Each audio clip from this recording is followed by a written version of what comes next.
The champagne glass slipped from my mother's hand, shattering against the marble floor of our family's estate. 37 relatives stood frozen in the grand ballroom, their eyes fixed on the television screen, where a Pentagon spokesperson was reading my full name aloud. Patricia Michelle Hawthorne. The same name they'd whispered in shame for 15 years. I'd love to know which corner of the globe you're watching from. And if this story speaks to you, make sure to subscribe. Tomorrow's video is one you absolutely can't miss. Growing up as the youngest daughter of Senator Charles Hawthorne meant living under a microscope that magnified every imperfection. Our Connecticut mansion sat on 40 acres of pristine land, where 3 generations of Hawthornes had built their legacy on political power and social prominence. My older sisters, Victoria and Samantha, had followed the family blueprint perfectly. Victoria became a federal judge at 32. Samantha married into old money and now ran charitable foundations that appeared in society magazines. Then there was me. At 16, while my sisters were winning debate tournaments and summer internships with Supreme Court justices, I was failing calculus and getting suspended for hacking into the school's computer system to change my chemistry grade. Not because I couldn't do the work, but because I was bored out of my mind, sitting through classes that moved at glacial speed. The first family meeting about my concerning behavior happened on a Tuesday night in October. I remember because it was the same night North Korea had conducted their 3rd nuclear test that month, and I'd spent the entire day tracking radioactive fallout patterns on satellite imagery I'd somehow accessed through my laptop. But when I tried to explain what I'd discovered about their enrichment capabilities, my father cut me off. Patricia, this obsession with military matters is inappropriate for a young woman of your standing. You need to focus on your grades and college applications. My mother, Margaret Hawthorne, dabbed her eyes with a monogrammed handkerchief. We've spoken with Dr. Pemberton at the psychiatric clinic. He thinks you might benefit from medication for attention disorders.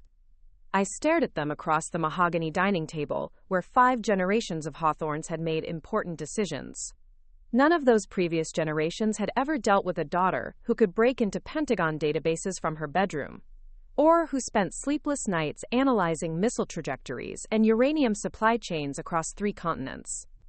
The psychiatrist appointments started the following week.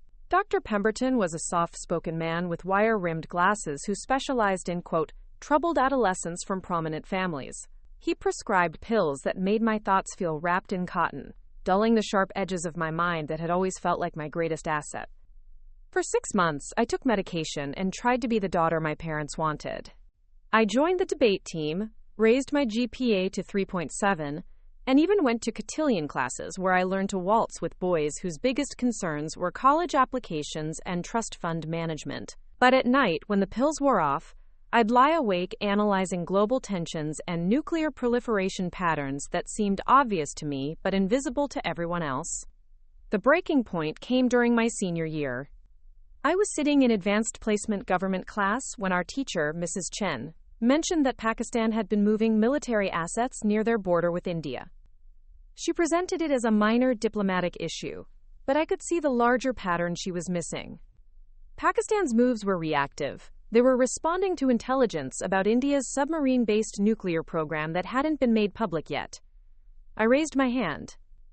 Mrs. Chen, are you aware that Pakistan's military movements correlate with India's recent plutonium reprocessing activities? Because if you map the timeline... She cut me off with a patronizing smile. Patricia, I think you're overthinking this.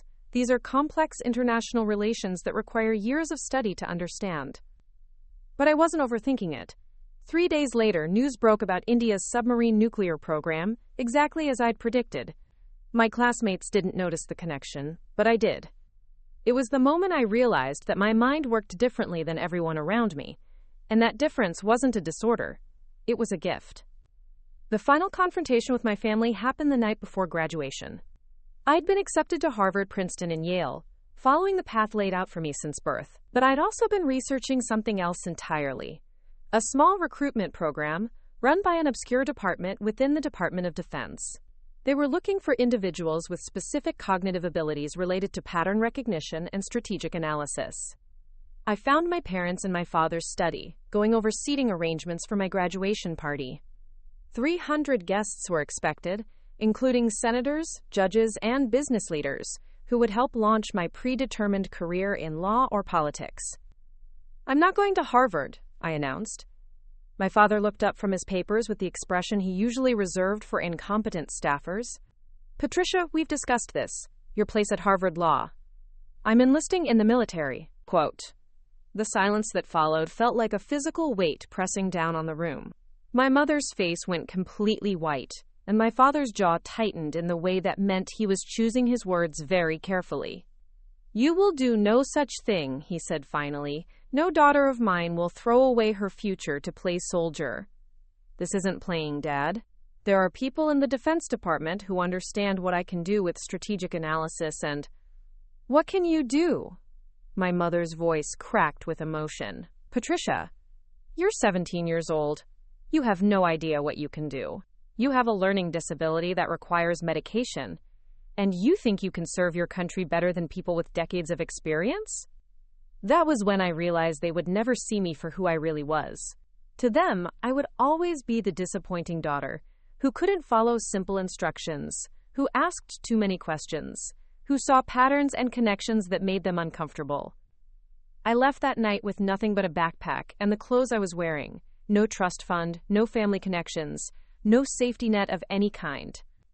My parents made it clear that if I walked out that door, I was walking out of the Hawthorne family permanently.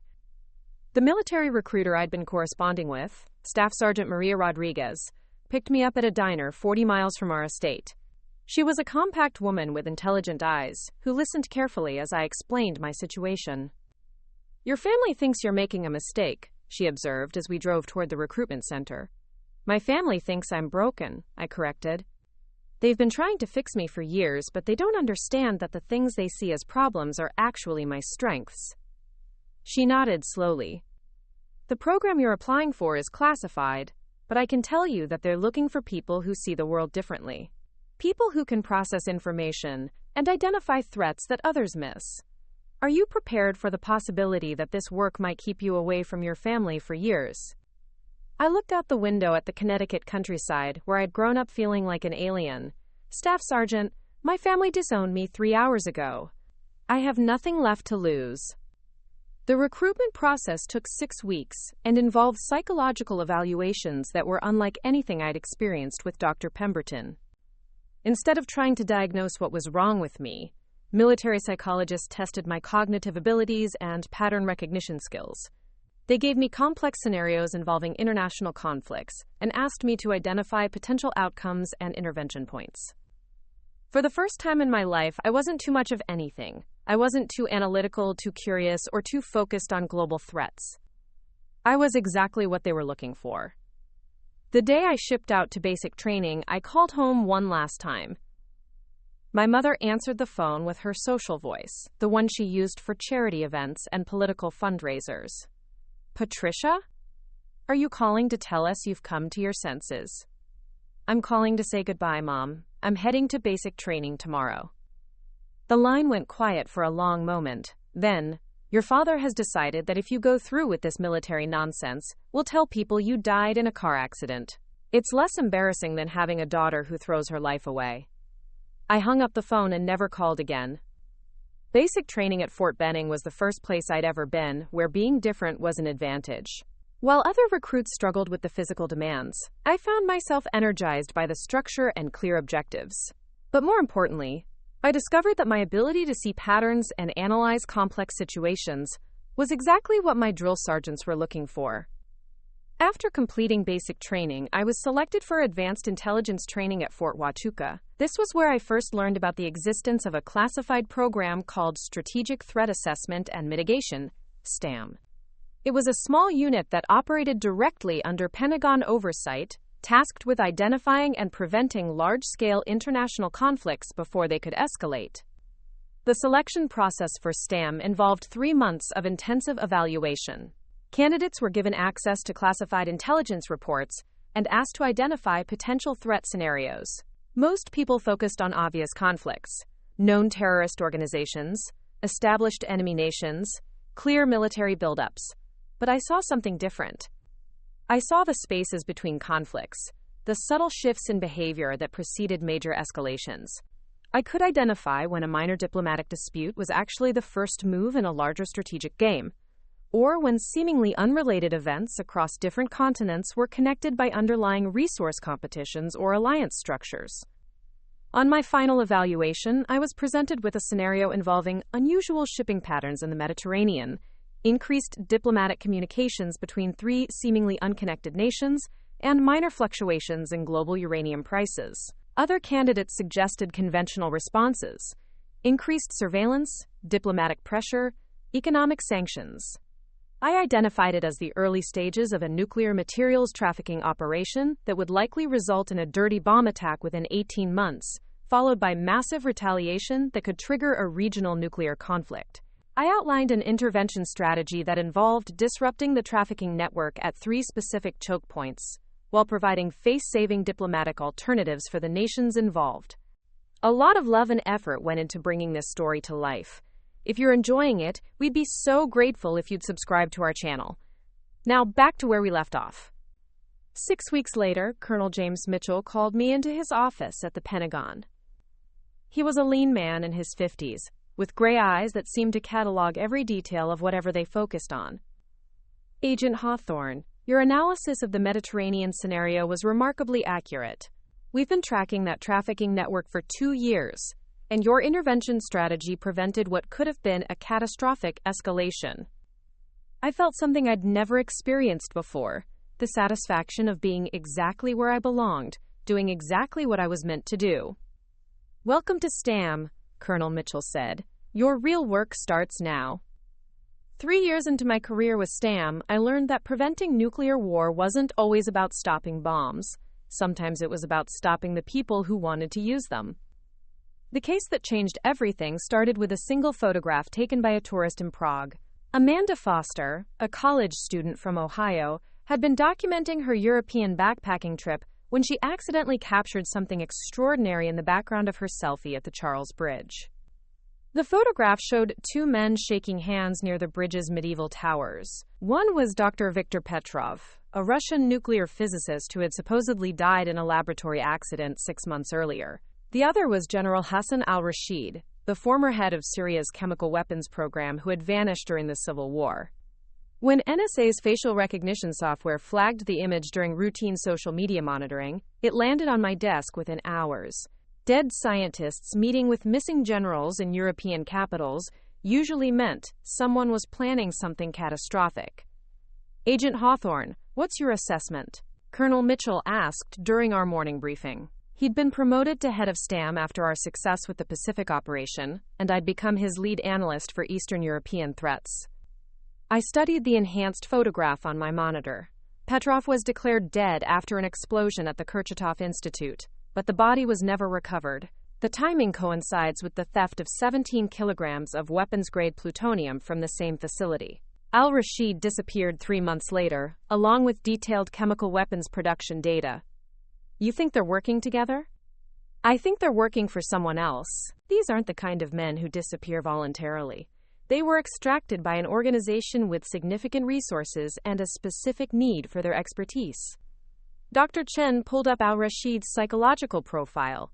General al-Rashid is a pragmatist, not an ideologue. He served multiple Syrian regimes based on whoever could protect his family and fund his research. If he's alive, he's providing services to the highest bidder. What services? I asked, though I suspected I already knew the answer. Chemical weapon delivery systems for nuclear devices. Al-Rashid pioneered techniques for dispersing radioactive materials using modified chemical weapons platforms, combined with Petrov's knowledge of nuclear physics. The implications hit me like a physical blow. They're not building traditional nuclear weapons. They're creating radiological weapons that can be deployed like chemical attacks, smaller scale, but with long-term contamination effects that would make entire cities uninhabitable.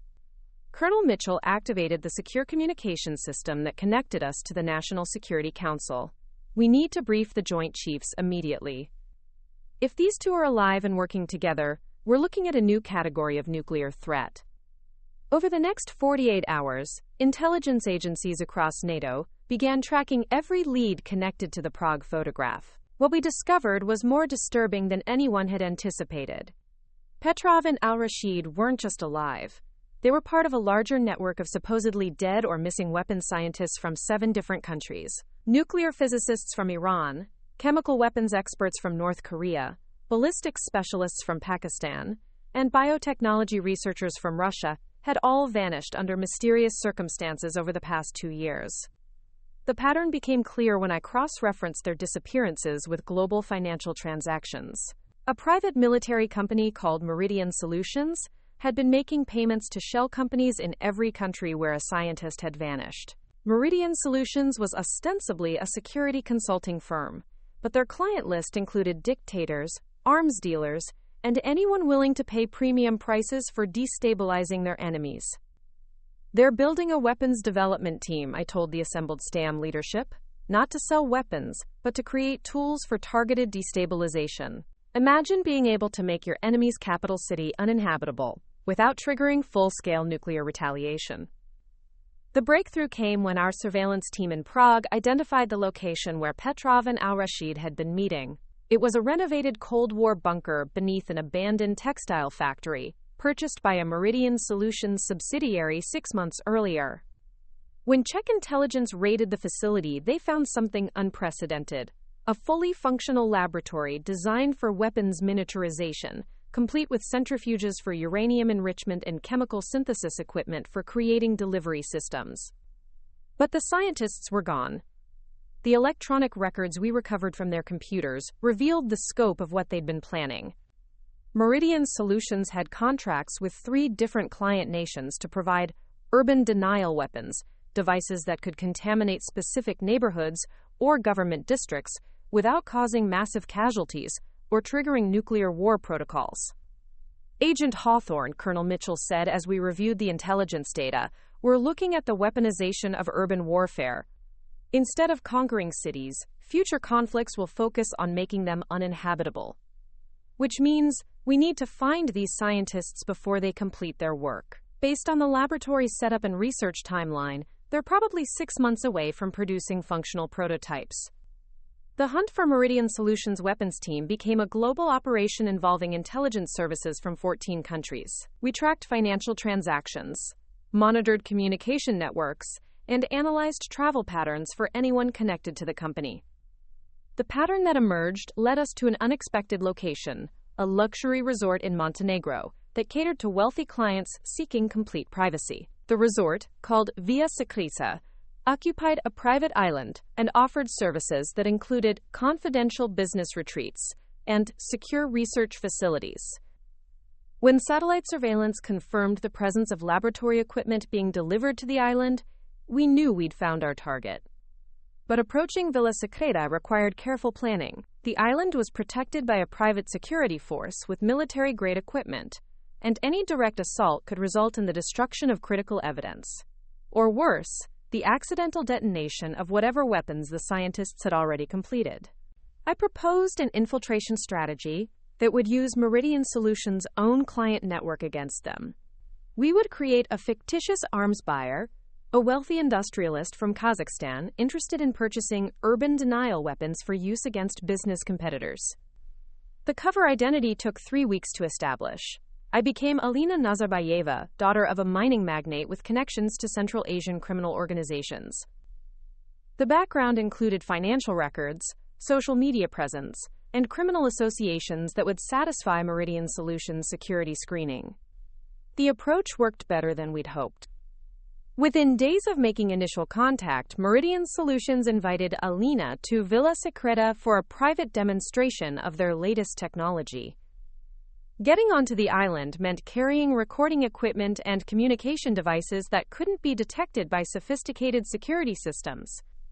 STAM's technical team created a modified smartphone that functioned normally but contained encrypted storage and satellite communication capabilities hidden in the device's standard components.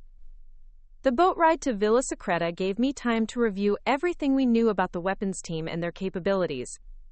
If our intelligence was correct, I was about to witness the demonstration of weapons that could fundamentally change how wars were fought in urban environments. Villa Secreta exceeded even our most detailed intelligence reports. The resort's main building looked like a luxury hotel, but the basement levels contained laboratories that would have been impressive at any major university. Security cameras monitored every corridor, armed guards patrolled the grounds, and electronic countermeasures blocked all unauthorized communications. Dr. Petrov met me in the main lobby, looking exactly like his photographs except for obvious cosmetic surgery that had altered his facial structure. He was accompanied by a woman introduced as Dr. Sarah Kim, a biotechnology specialist who had supposedly died in a laboratory fire in South Korea 8 months earlier. Ms. Nazarbayeva, welcome to Villa Secreta. We understand you're interested in acquiring specialized urban warfare capabilities. I'm interested in making my competitors' operations very expensive to maintain, I replied, staying in character as a ruthless industrialist. Your reputation suggests you can provide solutions that governments cannot. Dr. Kim smiled coldly. Governments are limited by treaties and public opinion. Private clients have no such restrictions. Would you like to see a demonstration? What they showed me in the basement laboratory was worse than our worst-case scenarios had predicted. They had successfully miniaturized radiological weapons to the point where they could be deployed using modified fire suppression systems in office buildings, delivered through municipal water supplies, or even dispersed using agricultural crop dusters. The beauty of these systems, Dr. Petrov explained, as he showed me canisters the size of soda bottles, is that they create long-term economic damage without triggering nuclear war protocols. A single deployment can make a business district uninhabitable for decades, but the contamination levels aren't high enough to justify massive retaliation. I recorded everything while maintaining my cover as an interested buyer. But as the demonstration continued, I realized that stopping Meridian Solutions would require more than just gathering evidence. They had already completed prototype weapons and were planning to deliver them to clients within weeks. How many units can you provide, and what's your delivery timeline? I asked. We have 12 units ready for immediate delivery, with production capacity for 50 units per month once our second facility becomes operational. Second facility? Dr. Kim exchanged glances with Dr. Petrov before answering. We're establishing a production center in international waters, a converted oil platform that will be legally beyond any government's jurisdiction. That night, as I transmitted intelligence back to STAM using my modified phone, I realized we were facing a threat that could reshape global warfare. Meridian Solutions wasn't just selling weapons. They were creating a new paradigm where urban centers could be held hostage without triggering traditional military responses. The question was no longer how to stop them, but whether we could stop them before they changed the nature of international conflict forever. The oil platform floated 80 miles off the coast of Algeria, technically in international waters but close enough to North African smuggling routes to serve Meridian Solutions' logistics needs. From satellite imagery, it looked like any other decommissioned drilling rig waiting to be scrapped. But our intelligence indicated it housed the most sophisticated weapons production facility ever built outside of government control. Getting aboard required a level of deception that pushed my cover identity to its limits. As Alina Nazarbayeva, I had negotiated a purchase agreement for 24 radiological weapons at $3 million per unit. The transaction required inspecting the production facility and meeting with Meridian Solutions' senior leadership, people whose identities were so classified that even our best intelligence agencies only knew them by code names. The helicopter flight from Villa Secreta took 40 minutes over choppy Mediterranean waters. I sat across from Dr. Petrov and 2 other passengers, Marcus Webb, Meridian Solutions head of client relations, and someone introduced only as the director, a woman in her 60s, with silver hair and eyes that seemed to catalog everything they saw. Ms. Nazarbayeva, the director said as we approached the platform, your background check revealed some interesting connections. Your father's mining operations have been quite successful despite operating in politically unstable regions. I kept my expression neutral while my mind raced. STAM's cover team had spent weeks creating a bulletproof identity for Alina, but the director's comment suggested they'd found something we'd missed. My family has always been good at identifying opportunities that others consider too risky, I replied. Political instability often creates the best business environments for those who understand how to navigate them. She smiled, but there was no warmth in it. Indeed. We've found that the most profitable ventures exist in the spaces between governments, areas where traditional rules don't apply. The oil platform was larger than I'd expected, with living quarters for nearly 200 people and industrial facilities that could have belonged to any legitimate manufacturing operation. But the security measures were extraordinary: facial recognition scanners, biometric access controls, and armed guards at every level. The director led me through a tour that revealed the true scope of Meridian Solutions' capabilities. They weren't just producing radiological weapons. They were developing an entire catalog of unconventional warfare tools designed to operate below the threshold of traditional military response. Conventional warfare is becoming obsolete, she explained as we walked through laboratories filled with equipment I didn't recognize. Future conflicts will be fought with precision tools that create specific outcomes without triggering massive escalation. We stopped at a viewing window overlooking the main production floor. Below us, technicians in hazmat suits were assembling devices that looked like industrial air purifiers, but were actually radiological dispersal systems designed to contaminate entire city blocks. These Mark 7 units can be deployed in any urban environment using standard commercial installation procedures. Once activated, they create contamination zones that require decades to clean up, effectively removing strategic locations from operational use without causing immediate casualties. The implications were staggering. Enemy capitals could be gradually made uninhabitable. Critical infrastructure could be denied without being destroyed, and entire regions could be held hostage through the threat of long-term contamination. What prevents your clients from using these weapons against each other? I asked. Mutual vulnerability, the director replied. Every client receives detailed specifications for detection equipment and countermeasures. The goal is controlled conflict, not chaos. But as she spoke, I realized the fatal flaw in their logic. They were assuming that buyers would remain rational actors who understood the long-term consequences of using these weapons. History suggested that assumption was dangerously naive. The meeting with Meridian Solutions' complete leadership team took place that evening in a conference room that looked like it belonged in a corporate headquarters rather than on an oil platform in international waters. 8 people sat around a polished table, each representing a different aspect of their operation: weapons development, client relations, logistics, security, and financial management.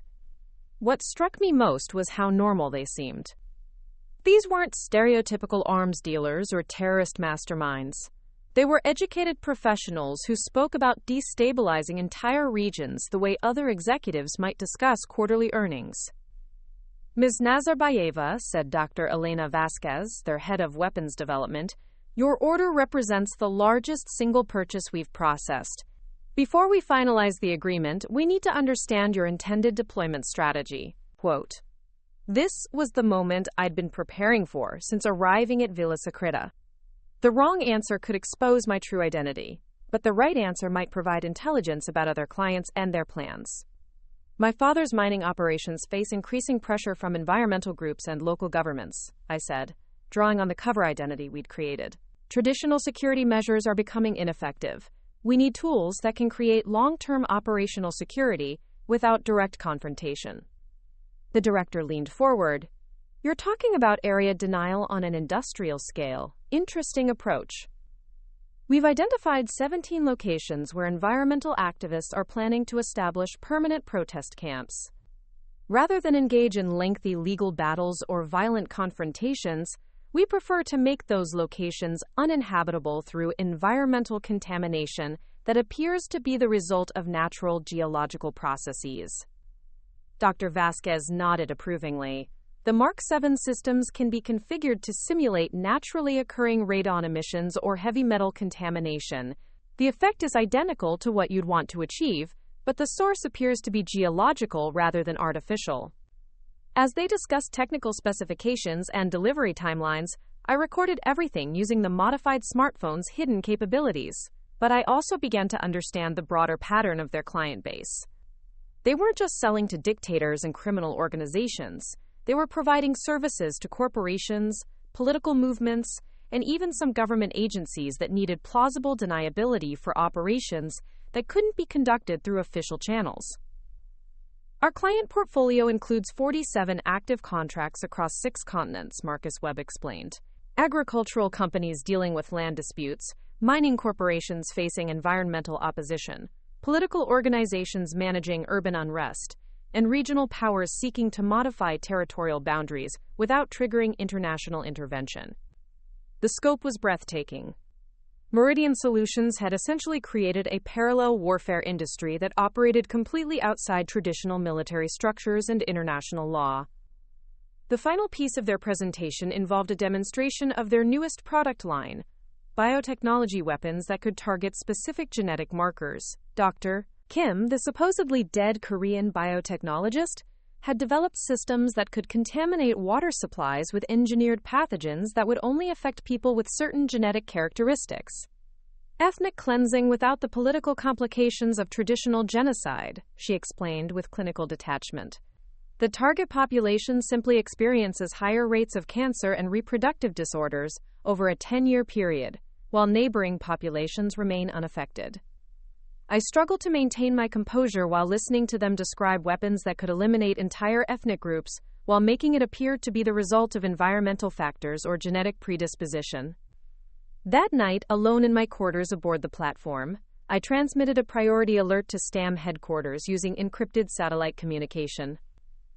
The situation was worse than our worst-case scenarios had predicted. Meridian Solutions wasn't just developing weapons. They were revolutionizing warfare itself in ways that could destabilize global civilization. But as I prepared my intelligence report, I realized that stopping them would require more than just military action. They had positioned themselves in international waters, beyond the reach of any single government.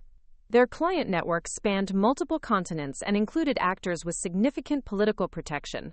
Most importantly, they had already delivered functional weapons to unknown buyers who could deploy them at any time. The next morning brought an unexpected complication. The director requested a private meeting in her office, a space that overlooked the platform's main deck through floor-to-ceiling windows. Ms. Nazarbayeva, we've completed our background verification on your family's operations. Everything checks out perfectly, almost too perfectly. My pulse quickened, but I kept my expression neutral. I'm not sure what you mean. Your cover identity is flawless. Financial records, family history, criminal associations, even social media presence going back 7 years. The only problem is that it's exactly the kind of identity that intelligence agencies create when they need to infiltrate private organizations. The game was over. I was 70 miles from the nearest land, surrounded by armed security personnel, aboard a facility that officially didn't exist. But I had gathered enough intelligence to expose their entire operation, if I could find a way to transmit it before they eliminated me. However, the director continued, we believe you represent an opportunity rather than a threat. Would you be interested in discussing a career change? The director's offer caught me completely off guard. I had expected interrogation, imprisonment, or worse, not a job interview. You want to recruit me? Agent Patricia Hawthorne of Strategic Threat Assessment and Mitigation, she said, consulting a tablet that displayed my actual military records. Age 24, youngest person ever accepted into STAM, responsible for preventing the Pacific Nuclear Consortium attack 3 years ago. Your analytical capabilities are exactly what we need for our next phase of operations. She knew everything.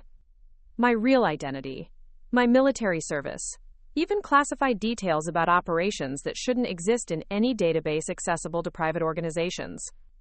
How long have you known? Since before you contacted us as Alina Nazarbayeva. We've been monitoring STAM's personnel for 2 years, waiting for the right opportunity to make an offer.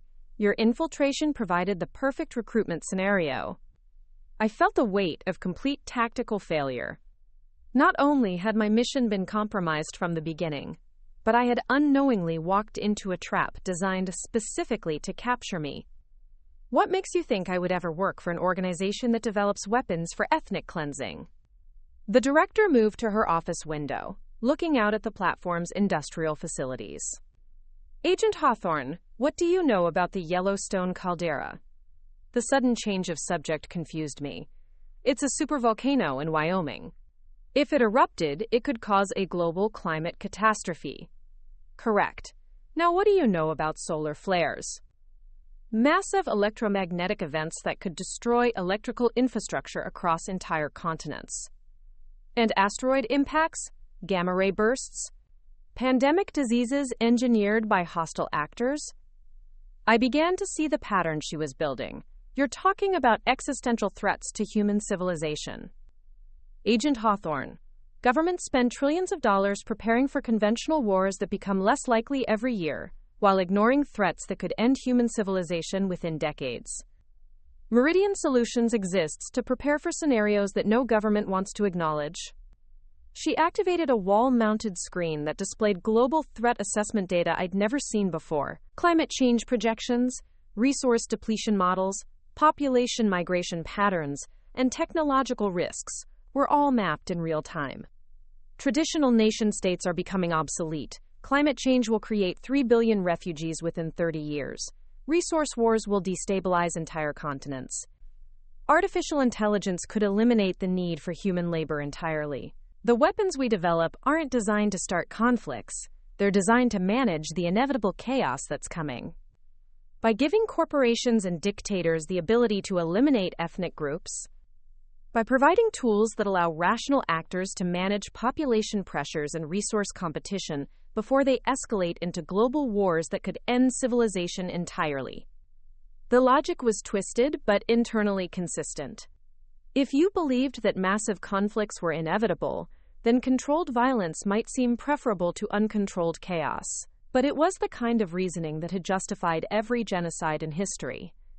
You're asking me to help you manage human extinction through selective mass murder. I'm asking you to help prevent human extinction by managing resource competition through precise demographic adjustments. The alternative is global warfare that leaves nobody alive to worry about ethics. She brought up another screen showing population and resource projections for the next 50 years. The data was sobering. Global warming, water scarcity, and agricultural collapse would create conditions that made current refugee crises look manageable. Agent Hawthorne, your role with STAM has been reactive. You identify threats and work to neutralize them after they emerge. We're offering you the opportunity to be proactive, to help shape the future rather than just respond to it. By committing genocide. By preventing the kind of resource wars that would make the Holocaust look like a regional dispute. Do you think China will peacefully accept the starvation of 200 million people when they could secure water rights through the elimination of competing populations? Do you think India will diplomatically negotiate when their agricultural regions become uninhabitable? The projections she showed made a compelling case that some form of global catastrophe was inevitable. Climate change, resource depletion, and population pressure were creating conditions that no existing political system could manage peacefully. But her proposed solution, giving private organizations the tools to eliminate excess populations, was morally monstrous regardless of the mathematical logic behind it. What exactly are you offering me? Director of Strategic Analysis for Global Operations. You would identify resource competition scenarios before they develop into conflicts, then design intervention strategies that preserve civilization while minimizing casualties. Meaning I would decide which populations get eliminated. Meaning you would prevent resource wars that would eliminate everyone. She offered me a position that would pay more than a senator's salary, provide resources that governments couldn't match, and give me the power to influence global events in ways that STAM never could. All I had to do was accept that selective mass murder was a necessary tool for preventing total human extinction. I need time to consider your offer. Of course, but understand that leaving this platform means accepting that you will never have this opportunity again. We don't make recruitment offers twice. That evening, I sat in my quarters trying to process what I'd learned. Meridian Solutions had access to classified intelligence from multiple governments, resources that rivaled nation-states, and a strategic vision that extended decades into the future. Their analysis of coming global crises was probably accurate, and their assessment that existing political systems couldn't handle those crises was likely correct. But their solution, managed population reduction through weapons that made mass murder look like natural disasters, represented everything I'd joined STAM to prevent. The modified smartphone's encrypted communications system connected me to Colonel Mitchell at 0300 local time. Getting a signal required moving to a specific location on the platform's outer deck, where Meridian Solutions' signal jamming had a blind spot. Agent Hawthorne, what's your status? Sir, the situation is more complex than we anticipated. Meridian Solutions isn't just an arms dealer. They're planning to manage global resource conflicts through systematic population reduction. They have weapons capable of ethnic cleansing that appears to be environmental contamination, and they're offering me a position to help coordinate their operations. Negative, Agent Hawthorne, you are not authorized to accept any position with a hostile organization. Quote, Colonel, they have intelligence capabilities that suggest they've penetrated multiple government agencies. They knew my real identity before I made contact. They may have assets within STAM itself. The communication channel went silent for several seconds. Agent Hawthorne, are you suggesting we have a security breach? Sir, I'm suggesting that Meridian Solutions operates at a level that makes traditional intelligence classifications meaningless. They're not just selling weapons, they're positioning themselves to control global demographics. What are you recommending? I looked out at the Mediterranean waters surrounding the platform. 80 miles from shore, protected by private security forces, operating in international waters where no government could touch them. They had positioned themselves perfectly to remain untouchable while selling tools for mass murder to anyone who could afford them. Sir, I think we need to consider whether stopping them is worth preventing them from managing crises that could end civilization. Agent Hawthorne, are you suggesting we allow a private organization to conduct genocide? I'm suggesting that we might be facing a scenario where all available options lead to massive casualties, and the question becomes whether we want those casualties to be managed by governments or by private organizations with no accountability to voters. The silence that followed was longer than before. Agent Hawthorne, you are ordered to gather whatever intelligence you can and extract from your current position immediately. Do not, under any circumstances, accept any offers from Meridian Solutions. Understood, sir. But as I ended the communication, I realized that Colonel Mitchell's orders might be based on incomplete information. STAM's mission was to prevent nuclear conflicts, but Meridian Solutions was offering tools that could prevent the resource wars that would inevitably lead to nuclear exchanges. The question I faced wasn't whether their methods were moral, it was whether their immoral methods might be the only way to prevent something worse. The next morning, the director summoned me to her office for my final decision. She sat behind her desk with the confident expression of someone who already knew what my answer would be. Agent Hawthorne, have you decided whether to join our organization? Quote, I had spent the night analyzing every piece of intelligence I'd gathered, every projection they'd shown me, and every alternative strategy I could imagine. The conclusion I reached wasn't one I wanted to accept, but it might be the only rational choice available. Before I answer, I need to understand something. You've shown me projections about resource wars and population pressure, but you haven't explained how you plan to prevent the chaos that would follow large-scale demographic adjustments. She smiled. Agent Hawthorne, that's exactly the kind of strategic thinking we need. The answer is that we don't just manage population reduction, we manage the reconstruction that follows. Reconstruction? I asked, though the word felt heavy with implications I didn't want to understand. The director activated another wall screen, this one showing detailed blueprints for something that looked like a combination of refugee camps and industrial facilities. Agent Hawthorne, eliminating excess population is only the first phase of resource management. The second phase involves rebuilding affected regions with sustainable infrastructure and optimal demographic distributions. She zoomed in on architectural plans that revealed the true scope of their vision. These weren't temporary camps. They were permanent settlements designed to house specific population groups in controlled environments. After demographic adjustments eliminate resource competition in target areas, we implement reconstruction projects that provide employment, housing, and social services for surviving populations. The key is ensuring that post-adjustment societies are designed for long-term stability rather than continued growth.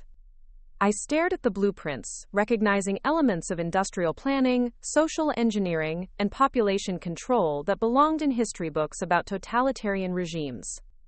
You're talking about redesigning entire societies. We're talking about saving civilization by making it sustainable. Current political systems can't implement the changes necessary for long-term survival, because democratic processes require popular support for policies that may benefit future generations at the expense of current voters. She brought up economic projections showing the costs of their reconstruction programs compared to the projected costs of resource wars. The numbers were staggering. Managing demographic adjustments and rebuilding affected regions would cost less than traditional military responses to resource conflicts. Traditional governments spend money on weapons that destroy infrastructure and create refugee populations that require decades of support. We invest in controlled reduction, followed by sustainable reconstruction. The net result is identical in terms of population changes, but our approach preserves productive capacity and social stability. The logic was terrifyingly rational. If resource wars were inevitable, then managing them through controlled population reduction might indeed be more efficient than allowing them to develop naturally. But the moral implications of deliberately choosing which populations lived or died made my stomach turn. How do you decide which populations get eliminated? Mathematical optimization based on resource consumption, productive capacity, genetic diversity, and geographic distribution.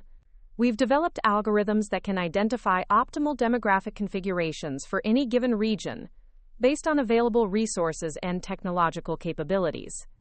She activated a computer terminal and pulled up what looked like a complex spreadsheet covering the entire Mediterranean region.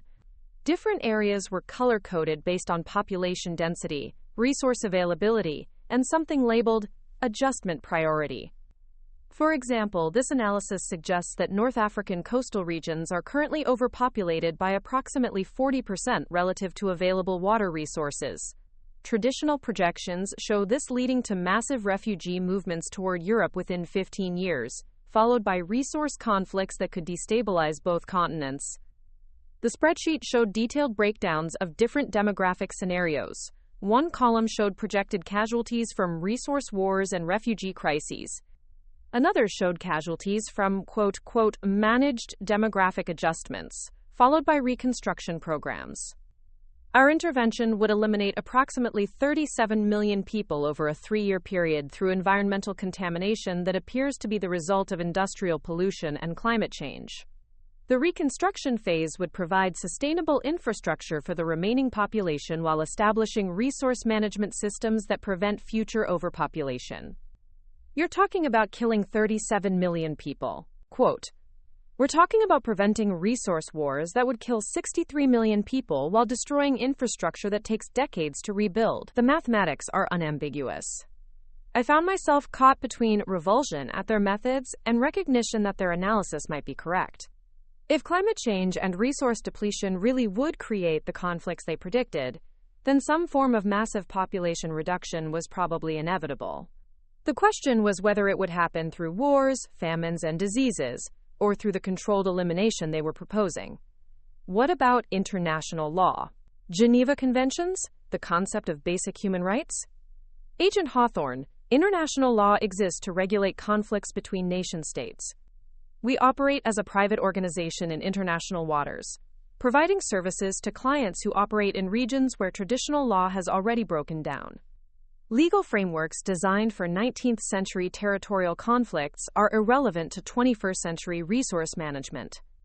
She brought up another screen showing current conflict zones around the world: Syria, Yemen, South Sudan, Myanmar, Afghanistan, regions where millions of people were already dying in wars that showed no signs of ending. How many people have died in these conflicts while international law has proven completely incapable of stopping the violence? How many refugees are living in camps where they'll spend their entire lives because no political solution addresses the underlying resource pressures that created the conflicts in the first place? The images were devastating. Refugee camps that had existed for decades. Children who had never known life outside of conflict zones. Entire populations trapped in cycles of violence that no government seemed capable of ending. Our clients include organizations that are already managing these crises, but with tools that create suffering rather than eliminating it. We provide them with options that can resolve resource conflicts permanently rather than perpetuating them indefinitely. By committing genocide, By preventing the kind of prolonged conflicts that kill more people while accomplishing nothing. A 3-year demographic adjustment program prevents 30 years of war. I realized I was facing a decision that would define not just my own future, but potentially the future of global civilization. If I accepted their offer, I would become complicit in mass murder, but I might also prevent larger conflicts that would be even more devastating. If I refused, I would maintain my moral integrity while potentially allowing preventable wars that could kill even more people. I need to understand your client base better. Who exactly is paying for these services? The director consulted her tablet before answering. Our current client portfolio includes 17 national governments, 43 corporate entities, and 12 non-governmental organizations. Most are dealing with resource pressures that traditional diplomatic and economic tools cannot address. She pulled up a map showing active contracts around the world. The scope was breathtaking. Meridian Solutions had operations on every continent except Antarctica. The government of Bangladesh has contracted for demographic management services to address sea level rise displacement. 6 mining corporations in Central Africa are using our tools to resolve land disputes with indigenous populations. 3 European nations have requested assistance managing refugee populations that their political systems cannot absorb. European governments are paying you to eliminate refugees? European governments are paying us to prevent refugee crises that would destabilize their societies. The demographic adjustments occur in source regions before migration begins, eliminating the root causes of displacement rather than managing the consequences. The implications were staggering. If European governments were secretly funding population reduction in Africa and the Middle East to prevent refugee migration, then the international order I had spent my career defending was already dead. Agent Hawthorne, the choice you're facing isn't between moral and immoral options. It's between effective and ineffective responses to crises that are already occurring. You can help us manage these transitions with precision and efficiency. Or you can return to STAM and watch as governments fail to prevent conflicts that will make our interventions look humanitarian by comparison. She was right about one thing. The choice wasn't between good and evil. It was between different forms of evil, with the question being which approach would ultimately result in less suffering. What would my specific responsibilities be? Quote, you would lead our strategic analysis division, which identifies emerging resource conflicts and designs intervention strategies. You would work with a team of 15 analysts to develop mathematical models for optimal demographic configurations, then coordinate with our field teams to implement adjustment programs. I would be deciding which populations get eliminated. You would be preventing resource wars by identifying optimal solutions before conflicts develop. The populations that get reduced are those whose continued growth would inevitably lead to conflicts that would reduce populations anyway, but with more suffering and infrastructure destruction. The offer was everything I had never wanted: unlimited resources, global influence, and the power to shape world events. All I had to do was accept that mass murder was a necessary tool for preventing larger massacres. If I accept, what happens to my connection with STAM? You would provide intelligence to your former colleagues about threats that fall within their operational parameters. We have no interest in preventing them from stopping traditional nuclear terrorism or conventional weapons proliferation. Our work operates in different domains entirely. You want me to be a double agent. We want you to help prevent nuclear conflicts while also helping prevent the resource wars that would inevitably lead to nuclear exchanges. Your role with STAM focused on reactive threat mitigation. Your role with us would focus on proactive crisis prevention. I walked to the window overlooking the platform's main deck, watching technicians load shipping containers that probably contained weapons capable of eliminating entire ethnic groups. The moral weight of the decision felt crushing. If I accepted, I would spend the rest of my life helping to murder millions of people, but those murders might prevent wars that would kill tens of millions. If I refused, I would preserve my conscience while potentially failing to prevent catastrophic conflicts. I need guarantees that your operations won't target populations in ways that violate basic principles of genetic and cultural diversity. Our algorithms include parameters for genetic diversity preservation and cultural heritage protection. We're not interested in eliminating entire ethnic groups. We're interested in optimizing resource-to-population ratios within existing demographic frameworks. And I would have input on targeting decisions? Quote, you would have veto authority over any operation that doesn't meet mathematical optimization criteria. We're not interested in satisfying political prejudices or personal vendettas. We only implement solutions that improve long-term stability and resource management. The offer was as close to ethical mass murder as was probably possible, but it was still mass murder. The question was whether preventing larger conflicts justified becoming complicit in smaller ones. Agent Hawthorne, I need your decision. We have a helicopter departing for the mainland in 2 hours. Either you're on it as a private citizen who will never see us again, or you're staying here as our new director of strategic analysis. I looked out at the Mediterranean waters that surrounded the platform. 80 miles from shore, I was literally and figuratively in the middle of nowhere, facing a decision that could reshape how conflicts were managed globally. The rational choice was obvious: accept the offer and help prevent resource wars that could end civilization. The moral choice was equally obvious: refuse the offer and maintain my integrity regardless of the consequences. But I was beginning to understand that in the 21st century, rational and moral choices might be mutually exclusive. I'll stay, I said. The decision to stay aboard Meridian Solutions' platform wasn't the end of my story. It was the beginning of the most complex intelligence operation in STAM history. What the director didn't know was that my modified smartphone had been transmitting everything to Colonel Mitchell in real time. My apparent defection was actually the opening move in a strategy we'd developed during my brief communication window the night before. Welcome to Meridian Solutions, Director Hawthorne, she said, extending her hand with genuine warmth. Your first assignment begins immediately. We've received a contract request from the Pakistani government regarding water rights disputes with India. Over the next 72 hours, I was integrated into their operations with access that exceeded my wildest intelligence-gathering hopes.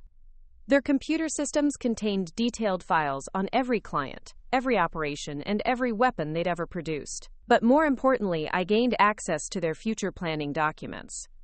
The scope was beyond anything we'd imagined. Meridian Solutions wasn't just responding to resource conflicts. They were creating them. Their economic modeling division had identified regions where artificial scarcity could justify demographic adjustments that their clients desired for political or economic reasons. The Bangladesh contract wasn't about sea level rise displacement. It was about clearing coastal areas for massive industrial development projects that would benefit international mining corporations. The African operations weren't preventing resource wars. They were eliminating indigenous populations that stood in the way of extraction operations. They had weaponized humanitarian intervention. My first staff meeting revealed the true nature of their analytical process.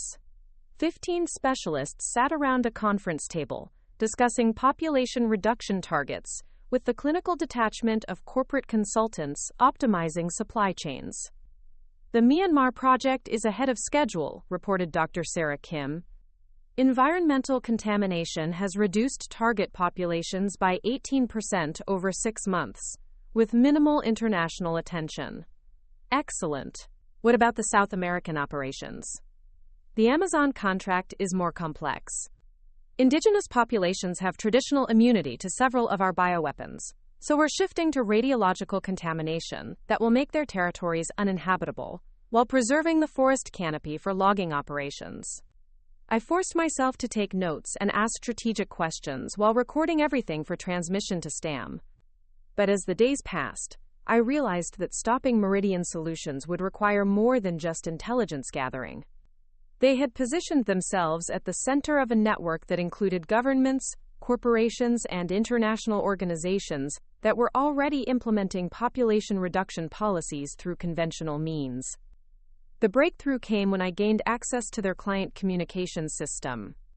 Messages between Meridian Solutions and their contractors revealed that several European Union officials were coordinating refugee policy with demographic adjustment operations in North Africa. American mining companies were using Meridian's services to clear land in Central Asia for rare earth mineral extraction. Chinese agricultural corporations were eliminating competing populations in Southeast Asia to secure water rights for industrial farming. The conspiracy wasn't just about weapons. It was about reshaping global demographics to serve economic interests while using resource scarcity as justification. But the most disturbing discovery came when I accessed their internal financial records.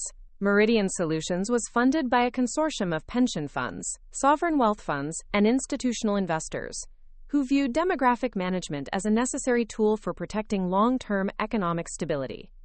Teachers' retirement funds, university endowments, and government pension systems were unknowingly financing genocide because their investment managers had concluded that population reduction was essential for preserving portfolio values in an era of resource scarcity. The weapon they had created wasn't just technological, it was financial. They had made mass murder profitable for institutional investors, who would never directly confront the moral implications of their funding decisions. After 2 weeks aboard the platform, I had enough evidence to expose the entire network, but I also understood that conventional law enforcement couldn't touch them. Their operations spanned multiple jurisdictions, their funding came from legally protected investment vehicles, and their services were being purchased by governmental agencies that would never admit to involvement.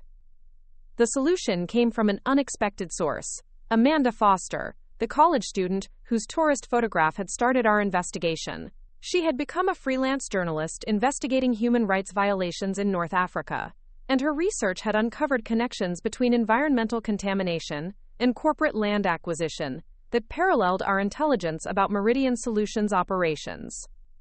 Through carefully orchestrated leaks, I provided Amanda with documentation that she could publish without revealing STAM's involvement or my undercover status. Her articles in major international newspapers created public pressure that forced congressional investigations, United Nations inquiries, and criminal prosecutions that traditional intelligence operations could never have achieved.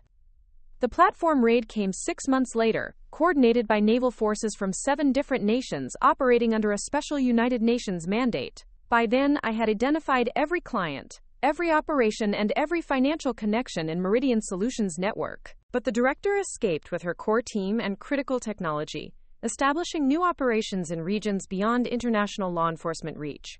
The war against weaponized demographic management had only begun. Standing on the deck of a U.S. Navy destroyer as the oil platform burned behind us, I finally activated my personal phone to call a number I hadn't dialed in 5 years. Hawthorne Residence. Mom, it's Patricia. The silence stretched so long I thought she'd hung up. Then, Patricia? But we thought you were dead? No, Mom. I've been preventing nuclear wars for the past decade. The Pentagon just declassified my service record. The news said, they said you saved billions of lives. I did my job, the same job you thought was throwing my life away. Another long pause. Patricia, can you come home? Your father wants to. We want to see you. I looked across the Mediterranean waters toward the lights of European coastal cities whose populations had no idea how close they'd come to systematic elimination. Somewhere out there, the director was already rebuilding her network, and new threats were emerging that would require everything STAM had learned from infiltrating Meridian Solutions. I can visit, Mom, but my home is wherever the next mission takes me. The family reunion 3 weeks later was everything I'd expected and nothing I'd prepared for. 37 relatives who had spent 15 years treating me like a failure suddenly wanted to hear war stories I couldn't tell and thank me for service they couldn't understand. My father, Senator Charles Hawthorne, shook my hand with tears in his eyes.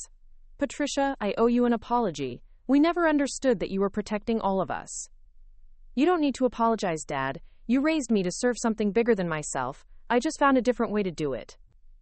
My sister Victoria, the federal judge, pulled me aside during dinner. Patricia, what you've accomplished, it's extraordinary. Have you ever considered a career in law? With your background. I smiled at the familiar pattern. Even now, they wanted to reshape me into something they could understand. Victoria, I already have a career. And tomorrow I ship out for my next assignment. Where? Classified, but somewhere that needs someone who sees patterns other people miss. Quote, that night, sitting in my childhood bedroom, surrounded by ribbons and trophies my sisters had won for achievements that seemed trivial compared to preventing nuclear war, I received an encrypted message from Colonel Mitchell. Agent Hawthorne, new intelligence suggests Meridian Solutions has established operations in the Arctic. Environmental changes are creating resource competition that could destabilize Northern Hemisphere politics. Report to Base 0600 for mission briefing. I packed my single duffel bag and prepared to leave the Connecticut mansion one more time. But this time, I wasn't running away from a family that didn't understand me. I was returning to work that gave my life meaning. At the airport the next morning, my mother hugged me with an intensity I'd never experienced before. "Come back safe, Patricia, and come back soon." "I'll come back, Mom. I always do." But as the plane lifted off toward my next mission, I knew that the real victory wasn't the family reunion or the public recognition. It was the knowledge that somewhere in the world, billions of people would go to sleep safely because a small group of analysts and operators had prevented conflicts that could have ended civilization. The Hawthorne family had finally produced the daughter they could be proud of. They just never understood that she'd been there all along, waiting for a chance to prove that being different wasn't a disorder. It was exactly what the world needed. The war against those who would weaponize human survival continues. And I'll keep fighting it, one prevented catastrophe at a time, whether my family understands it or not. Looking for more? We've got 2 amazing stories ready for you right on screen. If this one touched you, these are absolutely worth your time. Click to watch them now. And hey, subscribe and hit that bell to never miss our latest uploads.